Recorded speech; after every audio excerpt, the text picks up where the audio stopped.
আজকে ঝিঙের এই রেসিপিটা বানালাম আমার চ্যানেলে দিচ্ছি, দেবো। তোমাদের কার কেমন লাগলো জানাবে। আর এই রেসিপিটা হচ্ছে পুরোনো দিনের রেসিপি। তেলের মধ্যে ঝিঙেটা দিয়েছি, দিয়ে ঝিঙেটাকে ভেজে নিয়েছি, তুলে রেখেছি।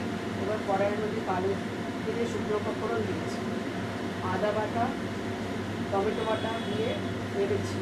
কষানোর পর যখন দুটো তেল বেরিয়েছে তখন ঝিঙেগুলোকে দিয়ে দিয়েছি, কাঁচা লঙ্কা দিয়েছি, নুন হলুদ দিয়েছি, মিষ্টি দিয়েছি। কেমন হয়েছে সেটি অবশ্যই জানাবে। আর আমার চ্যানেলটাকে লাইক করো, সাবস্ক্রাইব করো। ভিউ তো তোমরা দেখলেও লাইক করো, সাবস্ক্রাইব করো, কমেন্ট করো, অতি অবশ্যই। শুভ দুপুর জানিয়ে আমার